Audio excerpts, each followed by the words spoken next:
Welcome to the Sound in Marketing Podcast. I'm your host, Gina Isham, owner and founder of Dreamr Productions and Sound in Marketing Learning. I create, consult, and educate individuals and brands on the power of sound in marketing. This podcast explores all the different nuances of making sound on purpose and why it matters. Spoiler alert, it matters a lot. Season 7 will be sprinkled with thoughts and perspectives in the form of interviews, case studies, or full-blown scripted narratives, all of which will have to do with sound and/or sensory marketing in one way or another. If your company is looking to make sense of sound within its brand strategy, Dreamr Productions would love to work with you. Our contact information can be found in the show notes. Now on to the show. In this episode, we'll be talking about sonic branding in context. One of the biggest reasons I think that brands aren't all in on this yet is that they don't know all of what it could be. So let's dig in, shall we? So you've spent a lot of time and energy on your logo. Maybe you've even done a full branding package with colors, fonts, margins, etc. You're proud of it. You should be. Now, what about your sound? Sound? With smart technology, social audio apps, voice search, and the low-touch economy booming, sound is 50% of the brand experience, if not more. And with all of its low bars of entry, sound is accessible to any budget, big or small. I'm talking to you, small business. Sound in marketing is a subject that every company should be educating themselves on now before it becomes a standard, because it will be. And so never fear, dear listener. Education is what the Sound in Marketing podcast is all about. So with that, here's a big word for you to know. Sonic branding. What is sonic branding? Sonic branding is the strategic and custom-built sound within a brand's identity. This sound is incorporated into the brand's many different audio touchpoints. And if you're thinking that your brand doesn't have any audio touchpoints or not enough to worry about sonic branding, well, you'd be wrong. Every brand makes sound in one way or another. It's about finding what that sound is and making it on purpose. Still don't believe me? Then tell me about your brand. I betcha I'll find your sound. Besides, sound is magical, and every brand needs a little bit of magic in their marketing, right? You wouldn't want to miss out on that, would you? You may still be thinking music isn't that magical, and I would say to you, it's more than just music. Sonic branding is about sound. Take a minute to process that. Sound is more than just music. The word sonic means sound. Sound comes from vibration, which is caused by movement. And everything and everyone moves, which means sound is everywhere and in everything. Even what may seem like a silent brand or product makes sound in one way or another. I guarantee that I'm right. So now let's get into how sound can be used in actual marketing. Sonic branding could be a musical tone, like a sonic logo. But it can also be the sound of a coffee maker percolating, or the brushes spinning in a car wash,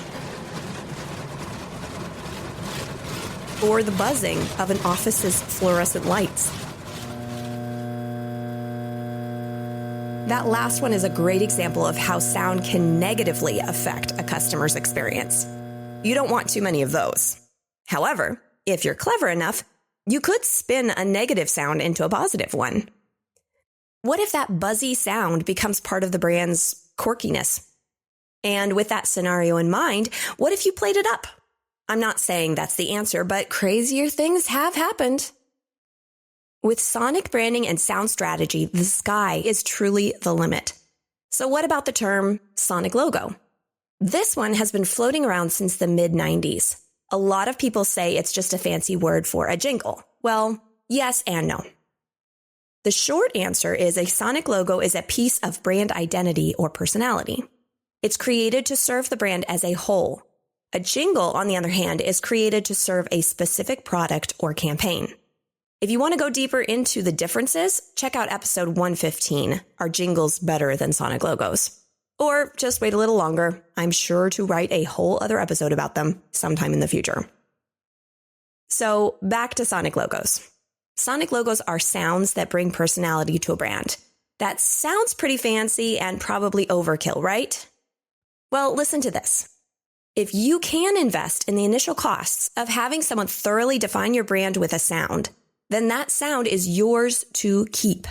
You can take that logo and build on it so that it works for many and more audio touchpoints.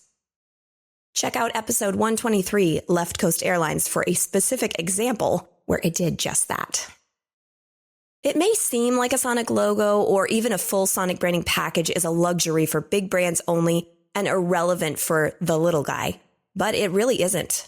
I'd even argue that a branded sound is even more relevant to a small brand as a competitive advantage. As I mentioned before, sound has a much lower bar of entry, and if done right, could become a powerhouse of strategic marketing. Think about it. Sound is everywhere. It fits into all those little cracks of digital marketing. It's different than visual marketing too, because no one has to look at your marketing. They just have to listen. And bam, your advertising ventures have become that much more effective. Because unless the customer physically covers their ears, they will hear. And with a brand sound, they will hear you. Here's an example from a sound and marketing course from Sound and Marketing Learning. You're shopping at your favorite boutique. It's a crisp fall day and the breeze blows in as another patron enters the store.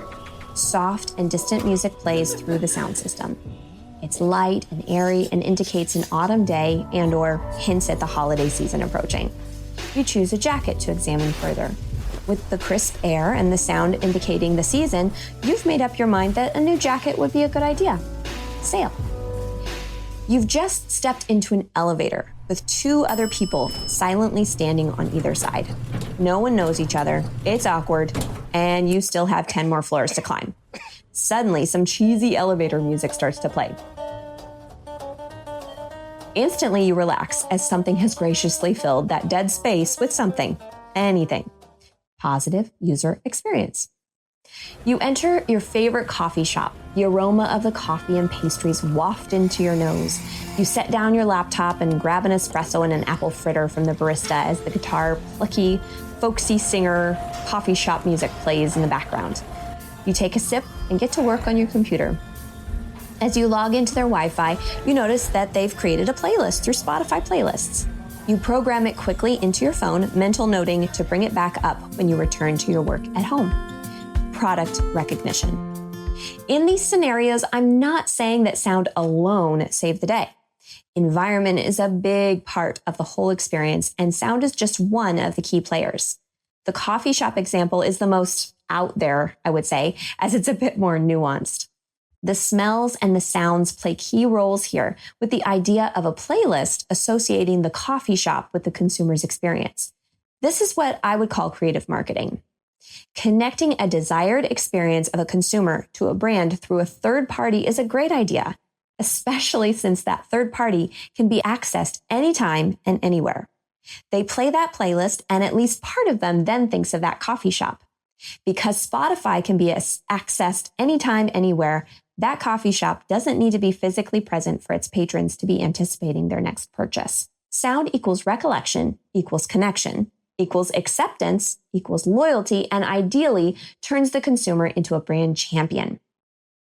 Sound is a wonderful way to connect with your consumer or audience because it requires very little effort on the recipient's end. It's very passive. The user is not interrupted from their current engagements. When advertising interrupts and disrupts the user's experience, you have the potential of losing them and potentially losing a sale. Sound offers the opportunity for a small business to market at the same level or beyond what a larger business can do. It's all about strategy and imagination. I talk more deeply about this in episode 118, Sonic Branding for the Small Business, but basically, Sonic branding gives a company with limited time and resources an opportunity to create a long-lasting connection through the senses. This connection is cost-effective, scalable, and long-term.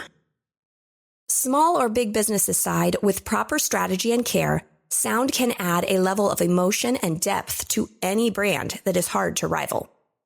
Sound brings context and perspective at an emotional level. When you come up with a visual logo, you plaster that sucker everywhere. It's all over your social, website, letterhead, and packaging. When the time comes to rebrand that logo, you have to go through it all over again. You have to take down all that hard work to create and upload your rebrand. Exhausting, but definitely necessary. With sonic branding, as you choose to graduate to a newer/fresher sound, the old sonic branding can still live on as you slowly filter it out or even as you play with a new iteration. It is a part of the brand's identity, and creating a new one doesn't mean starting from scratch. Sonic logos are designed with alternate versions in mind.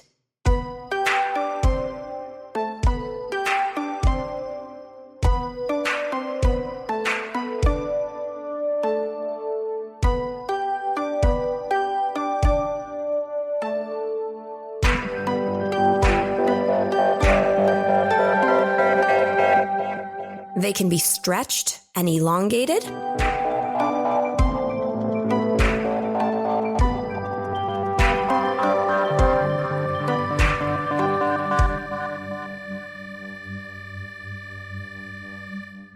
They can be transposed and manipulated.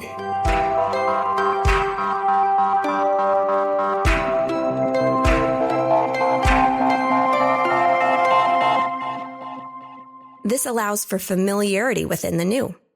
Orange will always be orange, and Times New Romans will always be Times New Romans. But with sound, you can alter and mold and transpose one sound into another gradually to work for any usage, intent, genre, demographic, etc., etc., etc. A great example of a sonic logo that has been altered over time would be McDonald's. I'm loving it. In 2003, we all witnessed the journey of the sound ba-da-ba-ba-ba. McDonald's sneakily launched the new jingle under the guise that it was just a new Justin Timberlake single. Then after the buzz was generated, the McDonald's campaigns launched linking famous singer to famous fast food through the now familiar and buzzy mnemonic. As time went on, McDonald's was able to extract the actual lyrics.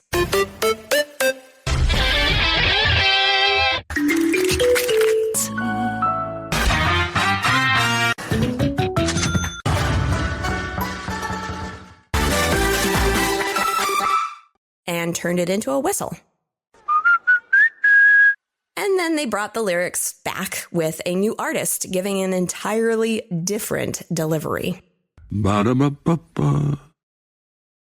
I would wager the next step would be to bring in different singers of different backgrounds and genders, depending on the specific campaign. State Farm and Nationwide Insurance have been masters at this approach. Like a good neighbor, State Farm is there. Like a good neighbor, State Farm is there. Nationwide is on your side. Let's go! 50 Omaha said hot. Right there, nice. Losing feeling in my toes. Nothing beats that new car smell. Chicken parm, you taste so good. Nationwide is on your side. Well, Gina, you say, that's still a lot of work and money. My visual logo is working great on its own. I think I'll just stick with what I have. A screenless and more mobile society is our present and our future. This is not a maybe. It's a fact. How do you market through smart speakers? What about social audio apps like Clubhouse? I know Clubhouse isn't what it was, but you'd better believe social audio isn't going away. What about TikTok? They are very sound on, and with their problems with music usages that they've run into lately, i.e. Universal Music pulling the plug, original music is sounding a lot more appealing. What about radio advertising that blasts through grocery stores and other brick and mortar stores? How does the brand stand out amidst the noise? Because if you're not standing out from the noise, then you've become a part of the problem. You don't want to be noisy. You want to be clear and effective. Now is the time for brands to explore and discover sonic branding within their own branding before everyone has caught on. Because again, they will. Sound is a language we all speak, and your consumer is just waiting to hear what your brand has to say. So, what do you want to say? And how do you want to say it? Thank you to McDonald's, State Farm, and Nationwide for doing so well with their sonic branding over the years. Thank you also to Artlist for the sound effects. You may have also recognized the Sound and Marketing logo in there with some slightly altered iterations. Did this episode get you inspired to start exploring your brand sound? Dreamr Productions would love to help. We produce branded podcasts, sonic logos, and strategize branded sound plans. Contact information and all links can be found in the show notes. Let's make this world of sound more intriguing, more unique, and more on brand.